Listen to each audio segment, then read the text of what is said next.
Ta parole est une lampe à mes pieds, une lumière sur mon sentier. Psaume 119, verset 105. La méditation.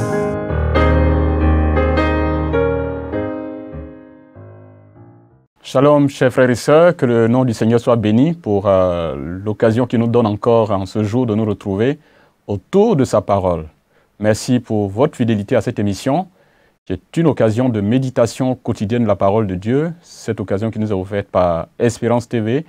Et nous bénissons le Seigneur pour cette chaîne et nous bénissons le Seigneur aussi pour la Ligue pour la lecture de la Bible, qui nous donne cette occasion de nous retrouver sur cette chaîne pour partager avec vous chaque jour la parole de Dieu. Merci pour votre fidélité. Merci aussi de partager cette occasion avec tous ceux qui sont autour de vous, qui peuvent se connecter.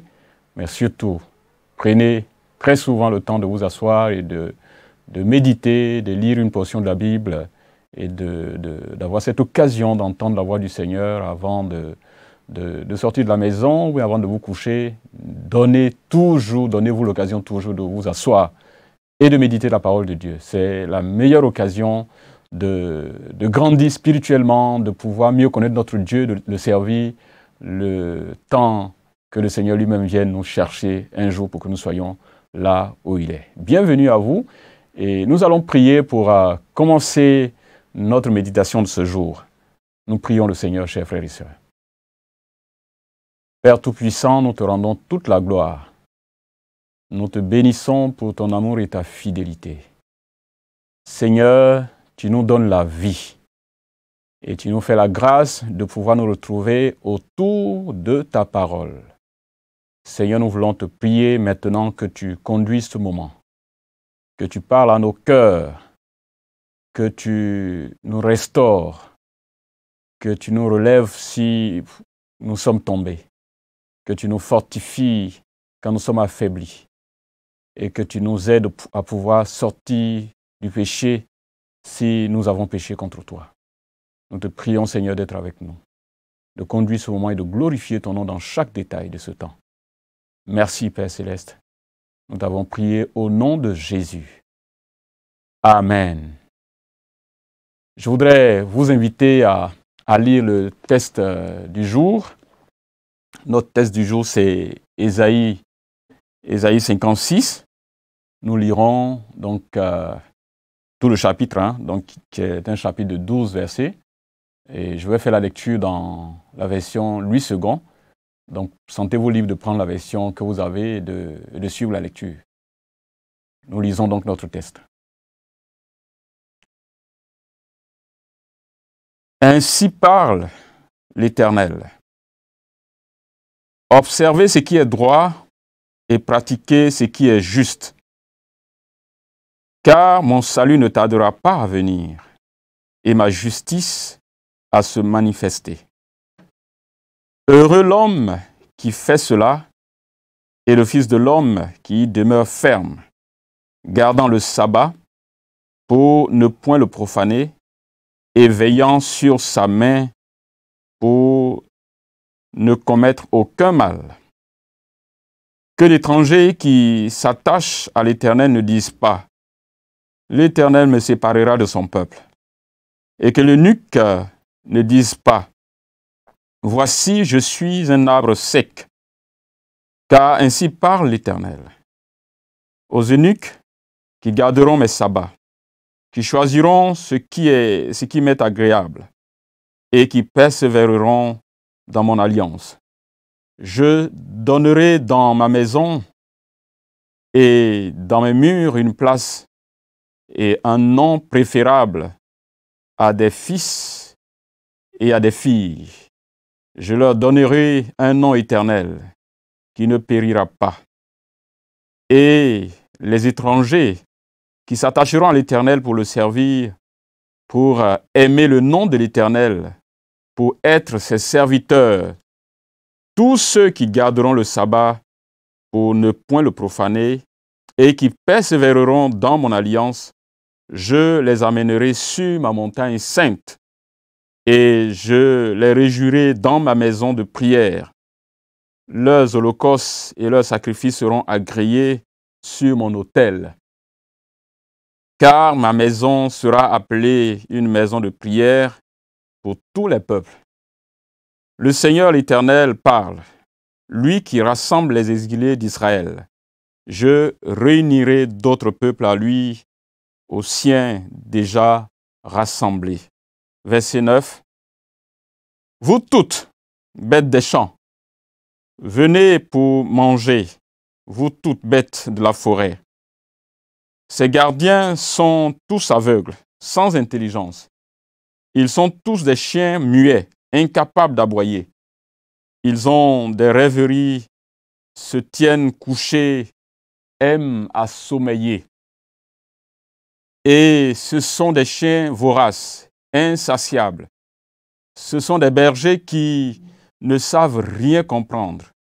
Tous suivent leur propre voie, chacun selon son intérêt, jusqu'au dernier. Venez, je vais chercher du vin, et nous boirons des liqueurs fortes.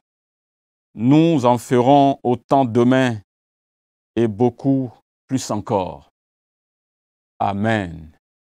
Jusqu'ici, notre lecture, un texte assez riche et autour duquel donc nous allons échanger, nous allons réfléchir. Je sais que déjà il y a quelques idées qui vous montent à l'esprit à partir de ce que vous avez lu dans ce texte assez riche. Alors, de quoi parle ce texte? De quoi parle ce passage que nous venons de lire? Alors, le titre que je propose à notre méditation, c'est le suivant. Dieu ne fait exception de personne. Dieu ne fait exception de personne. Et ce principe, il établit déjà dès le premier verset de notre texte. Alors, et nous allons voir deux grandes articulations. Hein. La première articulation qui part du verset 1 au verset 8, qui dit que Dieu accueille ceux du dehors qui viennent à lui pour le servir, pour lui obéir. Dieu accueille ceux du dehors. Et la deuxième partie, ce sera donc du verset 9 au verset 12, qui montre que Dieu rejette aussi ceux de la maison qui ne sont pas prêts à lui obéir, qui ne sont pas prêts à suivre ses principes. Donc ce sont deux grandes articulations de notre texte, donc qui parlent du fait que Dieu ne fait exception de personne. Alors, en revenant donc au début de notre réflexion, le premier verset de notre texte pose donc le principe que Dieu ne fait exception de personne. Et voici ce qui est dit. Observez ce qui est droit et pratiquez ce qui est juste, car mon salut ne tardera pas à venir et ma justice à se manifester.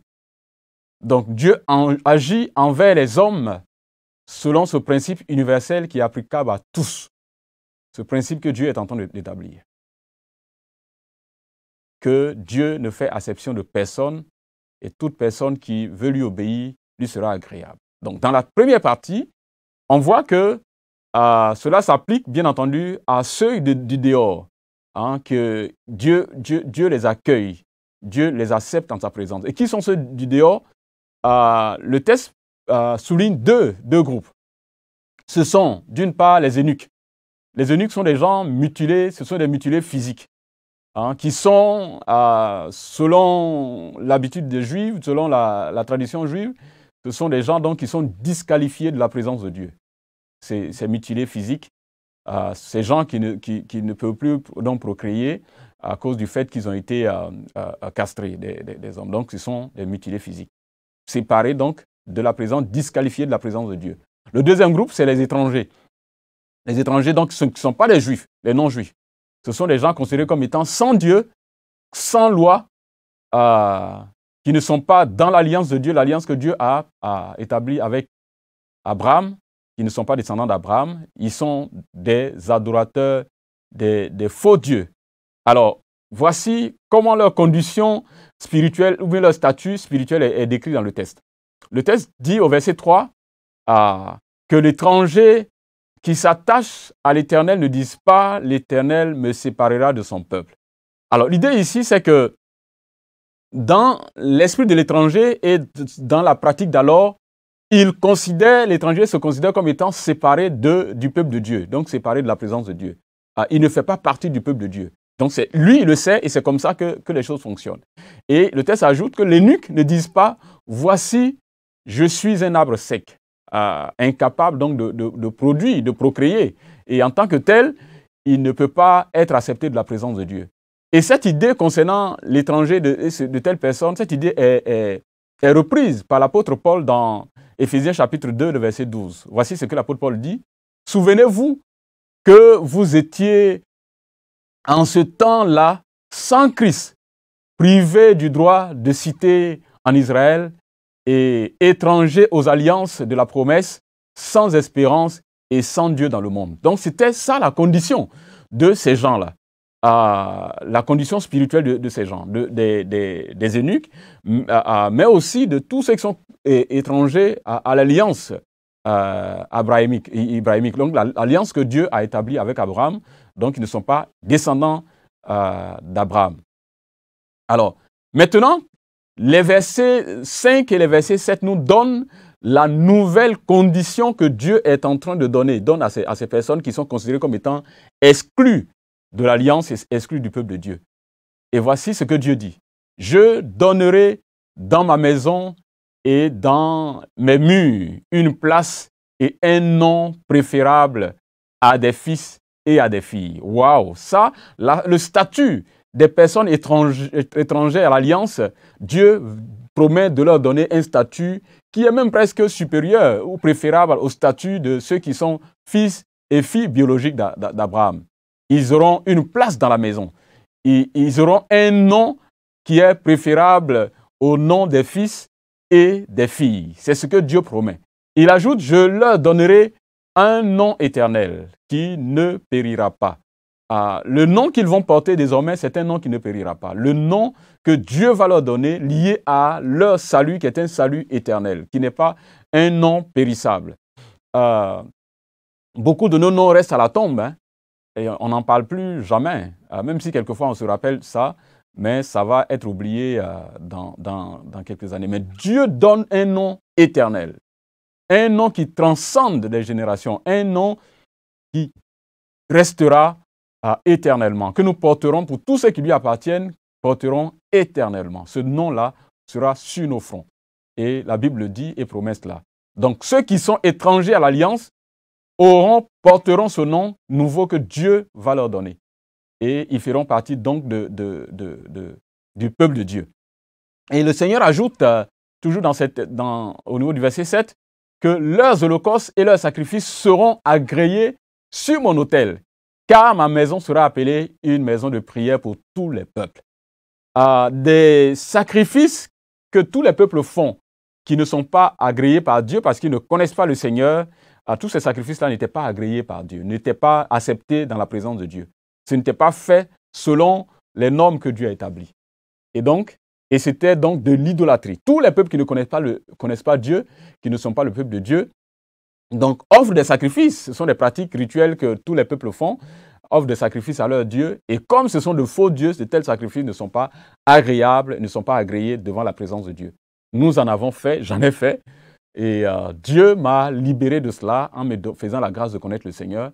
Et donc désormais, je vis selon les mérites de ce sacrifice agréé par Dieu, ce sacrifice au-dessus de tout sacrifice, c'est-à-dire le sacrifice que Christ a fait. Désormais, nos prières sont agréées par Dieu, les offrandes que nous faisons sont agréées par Dieu. Ça ne remplace pas l'œuvre accomplie par Christ, mais c'est simplement l'expression de notre amour pour Dieu, l'expression du fait que nous appartenons désormais au Seigneur. C'est un acte de reconnaissance que nous offrons au Seigneur. Ça ne remplace pas le sacrifice. Désormais, ce que nous apportons au Seigneur est agréé. Et particulièrement nos prières accèdent à Dieu, accèdent au trône de Dieu, on accède au trône de Dieu. Nos sacrifices donc sont agréés par Dieu parce que nous sommes désormais le peuple de Dieu. Ça, c'est la condition nouvelle de tous ceux qui ne sont pas descendants d'Abraham et qui le sont devenus par le sacrifice accompli par Christ une fois pour toutes. Ça, c'est la condition nouvelle de tous ceux qui appartiennent au Seigneur, ces eunuques spirituels, ces étrangers spirituels à l'alliance de Dieu sont désormais enfants de Dieu. Ils portent un nom éternel. Ce nom-là ne sera jamais effacé. La deuxième chose, la deuxième partie de notre texte s'adresse à ceux qui sont de l'alliance, ibrahimique et qui, dans la maison de Dieu, appartenant au peuple de Dieu, se conduisent contrairement au principe universel que le Seigneur a établi en disant que tous ceux qui observent sa parole, qui mettent cela en pratique, c'est ceux-là qui lui seront agréables. Et le texte dit, à partir du verset 2 jusqu'au verset 12, il y a malheureusement ceux de la maison qui rejettent la parole de Dieu, qui n'y obéissent pas et qui déshonorent Dieu. Et ceux-là, Dieu va les rejeter. Et nous avons déjà au verset 9. Au verset 9, il y a comme un jugement que Dieu déjà promet ou qu'il prononce, qu'il annonce concernant ces personnes. Voici ce qu'il dit. Vous toutes, bêtes des champs, venez pour manger. Vous toutes, bêtes de la forêt. Ici, Dieu annonce un jugement contre ceux de sa maison qui ne lui obéissent pas. Ceux à qui il a fait la grâce d'être de cette alliance, de bénéficier de cette alliance, du fait qu'ils sont descendants d'Abraham et qui malheureusement agissent contrairement à ce que Dieu leur demande, qui déshonorent Dieu et qui agissent contrairement au principe que Dieu a établi, Dieu va les rejeter et Dieu annonce un jugement contre eux. Donc, il invite les bêtes des champs à manger de leur chair parce que Dieu va les juger. Au verset 10, nous avons ces gardiens sont tous aveugles. Ils sont sans intelligence. Dieu les considère comme étant incapables de réflexion et de discernement. Ils sont tellement aveuglés, désobéissants à Dieu, qu'ils sont devenus incapables de réflexion et de discernement. Discerner ce que Dieu fait, discerner toute la grâce que Dieu leur accorde et l'endurcissement de leur cœur, de leurs yeux, font qu'ils ne voient même pas ce que Dieu fait. Ils sont devenus sans intelligence. Et dans le même verset 10, il ajoute qu'ils sont tous comme des chiens muets, incapables d'aboyer. En général, le chien aboie quand il voit un danger, quand il voit quelque chose d'anormal qui est en train de se passer. Donc, quand le chien devient incapable d'aboyer, quand il devient muet, ça veut dire qu'il ne voit même pas des choses anormales qui sont en train de se passer. Ils sont incapables de voir. Donc, Dieu est en train de souligner ici que le peuple qui lui appartient, et en particulier ses chefs, sont incapables de voir et de dénoncer le mal. Donc, incapables de voir le mal et incapables de dénoncer, alors qu'ils en ont la responsabilité. Quand on est responsable, quand on a la responsabilité de voir, de détecter le mal, de faire en sorte que le mal ne prospère pas dans la société, dans l'Église, dans nos sociétés, et qu'à un moment donné, on a la bouche fermée, ou qu'on est incapable de réagir, ça veut dire certainement que peut-être que nous-mêmes, on est totalement trempés dans la chose. Ça, c'est des choses qui se passent malheureusement. Quand on est trempé soi-même dans le mal, on ne peut plus dénoncer le mal, on ne voit même pas le mal. En fait, ce qui est mal est vu comme bien ou bien passe inaperçu parce que notre conscience devient incapable de saisir ce qui est mal. Notre conscience est adaptée au mal. Ça ne dérange plus. Ça ne dérange plus. Alors que nous avons la responsabilité, en tant que responsables du peuple, de l'Église, en tant que simplement chrétiens dans une société corrompue, nous avons la responsabilité non seulement de voir le mal et de le dénoncer, de ne pas rester indifférent. Mais quand on est muet et quand on est incapable d'aboyer, ça veut dire certainement qu'on ne voit même plus, on s'est accommodé, on s'est adapté au mal et finalement le mal ne nous dérange plus. Et ça, c'est un grand défi, chers frères et sœurs, dans notre société. Dans notre société et dans l'Église. Quand on ne voit plus le mal, le mal nous a pris jusqu'à la gorge, qu'on ne voit plus combien de fois le mal a envahi notre société, quelquefois même l'Église. Ça devient quelque chose de très grave. Si ceux qui sont appelés à dénoncer le mal ne voient plus le mal, vous pouvez imaginer la catastrophe à laquelle va notre société. Si nous ne voyons pas, le danger, si nous ne voyons pas la pourriture dans notre société, ça veut dire que la société elle-même est en danger. Ça veut dire que l'Église elle-même est en danger. Ça veut dire que nos peuples sont en danger. Chers frères et sœurs, Dieu nous a mis dans ce monde pour être la lumière du monde, pour apporter l'éclairage, pour permettre au monde de pouvoir prendre le bon chemin. L'apôtre Paul appelle l'Église, appelle les chrétiens comme étant les flambeaux qui éclairent, qui montrent le chemin et qui brillent dans les ténèbres pour montrer la voie à suivre, mais aussi pour éclairer le monde. Mais si en tant que lumière ou en tant que flambeau, nous-mêmes, nous ne voyons pas ce qui se passe dans notre société, ça devient comme un grand danger. Le verset 10 dit ceci, qu'ils ont des rêveries, ils se tiennent couchés, ils aiment à sommeiller. Donc il y a l'idée ici que les chefs, selon ce que le texte donne ici, sont totalement déconnectés ou indifférents de la réalité des vrais défis. Quand on est déconnecté de la réalité, quand on est indifférent de ce qui se passe, on est vraiment dans de la rêverie. On raconte des choses qui n'ont rien à voir avec la vraie vie de la société, où on apporte des messages qui ne touchent pas aux vrais besoins de la société, où on détourne les gens des vrais besoins. Vous voyez, malheureusement, ce que nous voyons dans nos églises avec ce qu'on appelle l'évangile de la prospérité, qui détourne l'église de la vraie réalité, qui détourne l'église du vrai message que Dieu voudrait qu'on apporte. En pensant que peut-être que quand les gens seront à l'aise matériellement ou financièrement, c'est ce que l'évangile veut apporter. L'évangile a d'abord la responsabilité, l'évangile apporte d'abord une transformation dans la vie en termes de péché, mettre les gens en règle avec leur Créateur, permettre aux gens de pouvoir accepter Jésus comme leur Seigneur et Sauveur, et les autres choses viennent après. Mais quand on est dans des rêveries, on ne voit pas les vrais besoins de la vie des chrétiens et les vraies questions de la société. Et les raisons, le texte dit qu'ils sont à la recherche de leur intérêt personnel et des intérêts de luxe. Et ça, c'est un défi justement pour l'Église. Donc, ça, c'est ce qui caractérise, selon le texte ici, de ceux qui, de la maison, n'obéissent pas au principe que Dieu, le Créateur, leur a donné. Donc, pendant que ceux de dehors cherchent Dieu, ceux de la maison rejettent Dieu ou ils ne sont pas prêts à obéir. Je pense que ça, c'est quelque chose c'est une interpellation. Et je voudrais, en allant vers la fin de notre réflexion de ce jour, revenir à ce verset. Le premier verset qui est comme en même temps un ordre, qui est comme en même temps une promesse que Dieu fait. Ainsi parle l'Éternel. Observez ce qui est droit. Pratiquez ce qui est juste. Car mon salut ne tardera pas à venir et ma justice à se manifester.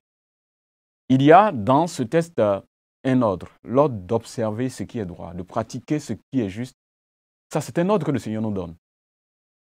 Mais en même temps, une promesse y est attachée, car mon salut ne tardera pas à venir et ma justice à se manifester. Pour ceux qui obéissent à cet ordre-là, voici la bénédiction que Dieu promet à ces personnes. Donc, comme je le disais au début, Dieu établit cela comme un principe universel que ceux du dehors, quand ils y obéissent, ils ont les mêmes bénédictions que ceux qui sont de la maison de Dieu, qui sont de la famille de Dieu. Donc, ils rejoignent la famille de Dieu. Maintenant, pour ceux qui sont à l'intérieur, qui sont déjà à l'intérieur, qui désobéissent à ce principe-là, seront donc disqualifiés, ne seront pas agréés dans la présence de Dieu à cause de cela. Et ça, c'est un principe que Dieu nous demande de garder clairement. Ce n'est pas parce que nous sommes dans la maison de Dieu que nous pouvons nous conduire comme nous voulons. Et l'apôtre Pierre, rappelle ce principe quand il est allé chez Corneille. Voici ce qu'il dit. En vérité, je reconnais que Dieu ne fait acception de personne, mais en toute nation, celui qui le craint et qui pratique la justice lui est agréable. Que Dieu nous aide, chers frères et sœurs, à garder cela et à marcher fidèlement avec le Seigneur, et que tous ceux qui ne connaissent pas le Seigneur, s'ils décident d'accepter Jésus comme leur Seigneur et Sauveur, en obéissant à ces principes que Dieu a établis, Dieu dit qu'il les bénira et ils deviendront ses enfants, ils porteront un nom éternel, comme il a fait pour moi et comme il a fait pour chacun de nos frères et sœurs qui, à travers le monde, ont accepté Jésus comme leur Seigneur et Sauveur. Merci d'avoir suivi ce temps de réflexion, de méditation de la parole de Dieu. Nous allons prier, chers frères et sœurs, pour mettre fin à cette méditation. Seigneur, notre Père et notre Dieu, nous te rendons toute la gloire pour ce temps merveilleux que tu nous as donné autour de ta parole.